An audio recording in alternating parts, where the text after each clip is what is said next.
Okay, folks, so I'm going to contribute here because what goes on in the Discord is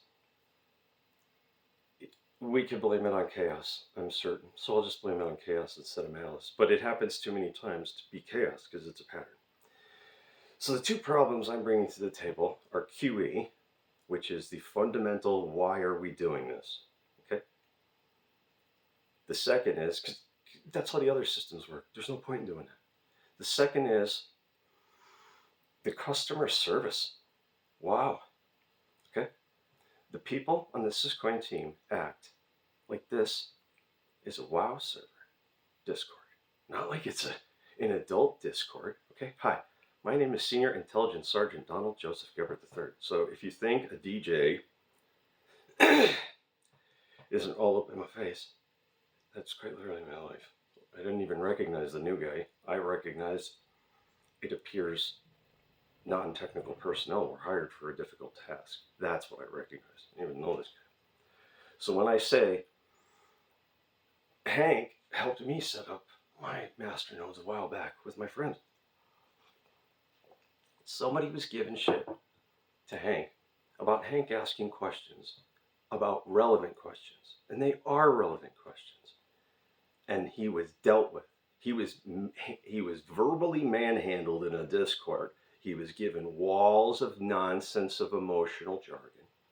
It was either done by amateurs or intentionally an attorney that's intentionally misrepresenting what's going on. The fundamental issue is QE. QE should not happen. And again, I am not just a military intelligence guy. I was an electronics technician in the Navy. I know how an oscilloscope and a price chart can come together. And if you don't recognize that on-chain dynamics versus a price chart, there's a digital separation there. And anyone in that chat who thinks that you could talk in there like it's a WoW server Discord, I also know what that sounds like. This is not a verbal melee. What Hank was bringing to the table, I will summarize. We're building on Bitcoin, we're budgeting in dollars, and we're quantitatively easing Syscoin. Then, when we ask about certain things, we simply told there isn't enough money. Okay, now I am absolutely certain that this is how every failure that we have ever been shown. What I mean is you can reference them from Enron to Sam Bankman-Fried to BitConnect. Everybody who preaches the more money, oh, we're just broke. Those are not winning strategies. They're never winning strategies. They're usually excuses. However, in my normal helpful self, I have made Elon Musk's, while I worked at Tesla, Elon Musk sent out a message to everyone in the building. So it wasn't a personal message to me. It was every Tesla employee received. So it's not like this is secret information. Okay, 5,000 people got it that day. So as a professional reference, I have sent it to Jack. So that is, and I want that piece of information to be publicly available. I sent it to him, and I had it because I was there. So here is my suggestion for several solutions. One is we never speak of quantitatively easing again, because that is more of a problem than it is a solution. And when you say our short-term goals override our long-term ethics, you're setting a precedent for doing it more than once. I didn't really like it the first time, but again, I didn't find Syscoin because I'm some Twitter fanboy. I found it for a whole list of reasons, which I will do at the end. I'm not going to hold everybody captive for half an hour. So when I say quantitative easing is done, I gave Jag Elon's address that he gave to everyone in Tesla. So when I say the USD budget proposal is very low, could fall off of that guy's cufflink. Yeah, it could. Less than 3 million, right? It's a whole bunch of Syscoin at 6 cents, and that's stupid. That's stupid. And I could get into a bunch of it, but I could tell you, I'm certain there hasn't been any real marketing or anything around here for years, because the number 2 hash rate on Earth, nobody knows who it is. They only know who number 1 is. And somehow, when we're going to talk, when Jag is going to put foot forward, it's built on Bitcoin. It's not we're number 2 hash rate. So Jag has Elon's email, the one he gives to everyone who works at Tesla, for what that's worth, and he can use it. And I'm told that Elon's very crypto friendly, so maybe a $3 million grant to get these guys over whatever they think their short term. But see, again, if we don't even want to play the Elon game, because for the new guy, yeah, I do have his email. See, you see how quick you can get in over your head when you're yelling at adults in a Discord channel? Yeah, I do have Elon's email. So the whole quantitative easing discussion should have been had amongst masternode holders and miners about how something had to get funded. But guess what that means? That means that bulk nonsense budget that Hank was bringing up, well, the adult budget would have to roll out. And Lord knows, the entire structure would turn where the team would be entirely too accountable. They're just in a great position where they can ask everyone, they could try to batch vote a QE program into another thing. Like, come on, it's not even best forward. And if you say Syscoin stops, no, it doesn't. It's not that fragile. It's not that fragile. The code doesn't disappear if this batch of team members does. So let's be clear. We could ask Elon. We could have had a plan to ask masternode holders, but there would have had to been some kind of accountability on the way. And for those of you who don't understand, I'll finish up and then I will give the example at the end because it will take longer. So there could have been a discussion about how to get 24 million coins. See how quick the masternode holders will go, hold the phone. Let's see what those budgetary items are for. See, none of this was done in community. And community building isn't done because a lot of information would have to be given out. So this is the end of the community discussion. So the rest of this is okay. So the example you need to understand as to why do all of these token launches fail and why Syscoin is going nowhere is you have to understand something.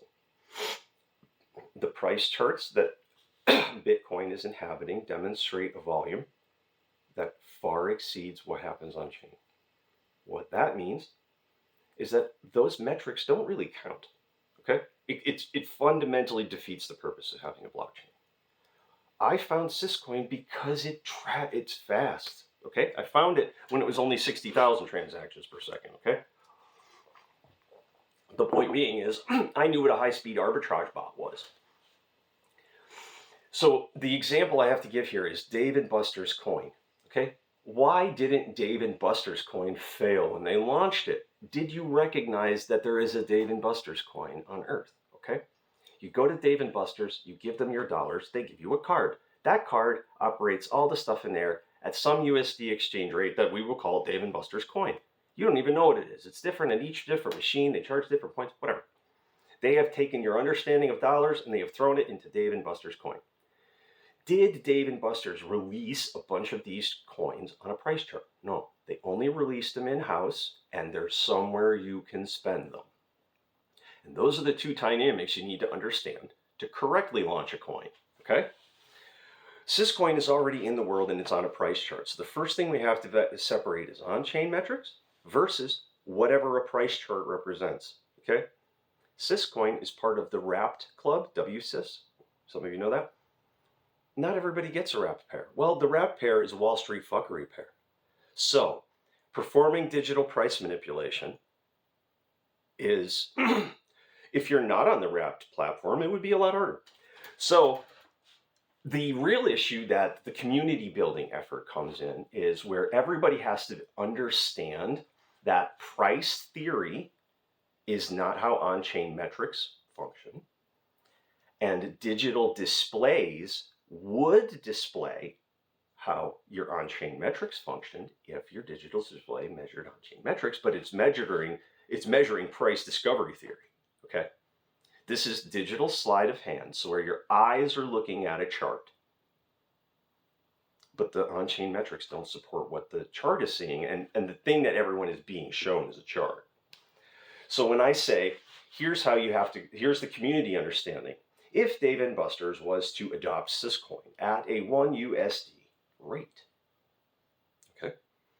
It would allow someone to purchase all of the Syscoin available at 6 cents and arbitrage it across Dave & Buster's once. Then Dave & Buster's is going to have their machines doing stuff. It's going to circulate Syscoin through the machines at the Dave & Buster's rate, right? There's lots of ways that you can do this. My point being is one business has to be able to support your token supply. That business cannot afford to get arbitraged to death because somehow there's a market dynamic where you can get this coin, and then that market dynamic can simultaneously, it could be exploited through liquidity, or it could be exploited through narrative where they push the green line down with leverage and you don't recognize how that happened. But for those of you who don't know the digital price manipulation methods, one of which is the digital zero you see on your display is not necessarily correct. Okay? You have a green line on your screen and it's showing you where that line is above zero. If you have an $11 thing under 10x leverage, it will appear to be $1 above water.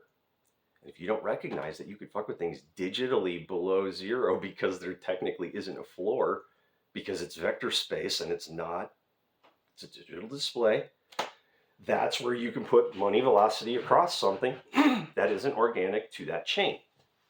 Syscoin fundamentally has a 500 million token supply for circulation purposes because the rest of it is in stake. And that staking method is very good because when you have 40% of your money supply known to be stationary, it doesn't fall into what you would call money velocity metrics. It was stationary the whole time. So money velocity metrics are kind of how they manipulate a lot of this. It's like an M2. M1 is how people believe trade happens, where I hand you a piece of gold and you hand me something and we do it like that. M2 is where we're exchanging a currency back and forth X amount of times on average a day. And if your digital price chart is giving you an M2 view of the world, you're not really understanding the components. So I have 50 podcasts on this. I've got my own about, 30 or 40, and then I've done 25. So if you are not a technical expert and you don't understand where every piece of the fraud can happen, Jack understands where a lot of the fraud happens on the architecture side. It's not fraud. It's these people are building stuff that's really never been built before. So you have to build it, and then you have to take a step back and go, is there a hole in this? Because it's a 0-day attack for someone else if there is. Well, I am now starting to see the concept of quantitative easing as a 0-day attack in the Syscoin team. This concept can be gotten rid of. If you're going to do your budget in USD, you need to seek USD funding. If you're willing to accept Syscoin as pay, then before we quantitatively ease, we put it to the community first and we see what kind of response there is. But that would require an adult budget, not a batch budget. And again, the block holders, I'm certain there's one block of 400, and I'm pretty certain there's 2 blocks of at least 400. Two blocks of 400, and there might be more than that. So when I say those people are going to get what they want, it's not about all the little note holders. All of us together do not fucking count on that scale. So the community is going to get a liquidity event or not. Syscoin will not stop. The code doesn't disappear because the team does. If they can't afford to work there, I'm not hating on anybody. But they aren't putting forth the budget. They are attacking Hank. You will attack me because I've been raising the same issue for 5 years. What is the distance between the USD and the Syscoin, and why hasn't anything been done to stabilize it? And because the advertising didn't include, hey, everybody, there's number 2 coin. I know Bitcoin, number 1, but number 2. No, that's not a point anybody's willing to bring up at all, ever. So I will participate with the community because of my position at Tesla. I have non-secret, somewhat widely disseminated information that was given to everyone who's since been fired at Tesla. So I'm certain that a professional such as Jag who I am not questioning his professionalism. When it comes to the architecture, I don't hate on Jag. When it comes to market dynamics, I think he's entirely too nice. Like, the only difference between a child of chaos and evil, pure evil, is a plan. From the War Department, all I need is a plan. If at any point I can destroy your plan, you want to know. That way, you don't suffer a zero-day attack. So, anyone who would like to argue with the technician, show up like Hank, because Hank is a technician and he was helping us. And he definitely deserves better answers than he was getting, and he deserves better customer service than me. But he was the one not getting it, so I'm the one who's going to bring it up.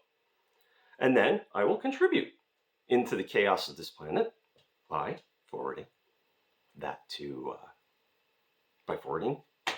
email, which is widely disseminatable to the firewall, to a professional. And we will see if Elon can magically find in all of the billionaire universe $3 million for what we are so told is a legit crypto budget. Hell, what about Changpeng Zhao? Like, Chang could write a personal check for this. Has anybody solicited Changpeng Zhao? Because so when I say some fucking guy in the Discord seems to have one or more outlets on this that the team won't or doesn't, sorry, I'll contribute to the chaos because I am a child of chaos. It is my nature.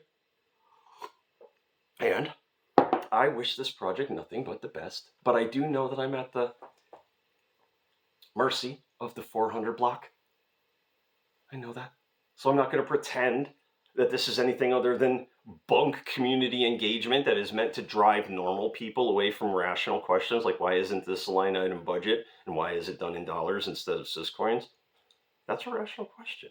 And abusing people and giving them, I don't care how you feel. I don't care if you're bullish. I understand that multiple terminologies are used to figure out who the dumbasses in the room are. Bullish and bearish are two of those terms. I don't care if you're excited. Do you know what you're doing? Remember, the adults in the room, they don't talk like anybody on CNBC. They sure as hell don't sound like Jim Cramer. So, sell. All of that bullshit right out the fucking window, campers. If your digital displays can be manipulated, and if you think every digital display in United States dollars wasn't going through Langley in 2010, you're a child. You are a child. Okay? That whole era, there wasn't even enough people trying to make AI. There was almost no one in the blockchain space. All the people at the CIA had Oracle servers running us into the ground. So don't tell me about how fucking digital fucking lies work. And if you think you need to understand the market, go ask the GME guys. GameStop is a demonstration that when you stake 25% of the liquidity, nothing, all of the market dynamics suddenly don't count anymore. It's almost like somebody makes this line go around no matter what. So, the cake is a lie. And so is the line on the chart, because you can't validate it unless you're going to use on-chain metrics. And because there's no use cases in three-dimensional space, we can't really rationally say, no, that's all wrong. Don't pay attention to the price chart. The whole point is digital zombie is you can't financialization where people eat and poop. You can't do that. It won't work. It won't work. I understand that Sith Lords will try to do it. It will not work. It will not work. So, because the humans will rationally reject the financialization of air and water, you got to understand, blockchains will make banks disappear. It's not my opinion. Your account will be in your wallet, and there won't be anyone who will tell the judge that he can go into your account. No, there won't. But if there is a super user anywhere in your network that has the ability to quantitatively ease, that needs to not happen. And if we have to find funding, again, the levels of accountability that are normally required to shareholders have been foregone with quantitative easing. And like I said, I didn't find Syscoin based on nerd shit on Twitter. No, I didn't. I found a 98 Bitcoin spike on Binance And I do not recognize that as trade volume. I recognize that as a systems test. So when I say I came to Syscoin from the wild, it was because of what it was. Gold is selected, that element, because it doesn't rot in air. So for thousands of years, you could just hide it somewhere and the air of this planet won't eat it. That's why it is selected. It's not necessarily because it's special, but it does have its qualities, and that's what it is. So when I looked for a coin that had qualities, and I've done podcasts on it, smart contract, proof of work, it had to be smart contract, similar to Ethereum, fully programmable, because this is how a legislature is involved with your money system. I'm not saying Andrew Napolitano should be able to go into your wallet. I'm saying you might have to stake something with the Andrew Napolitano legal network to perform certain things. He already has your wallet. You aren't insured, you're staked. So there are ways to make your legislature and your shit not stupid, but it isn't through fiat, and it isn't through the divine right of kings. And it is through decentralization. Oh, shit. I've done podcasts on this before. So I'm just going to give myself a pothead moment and some more tea. Quantitative easing is bad. Oh, no super users. No super users in the event. So if anyone can quantitatively ease, we need to reject it as a community and find a way to fund it. Elon's crypto friendly. I'm pretty sure Jack could ask for $3 million and kick it down the road. But I'm certain he's going on to see an adult budget. That is all. Peace out. As a hello to text me.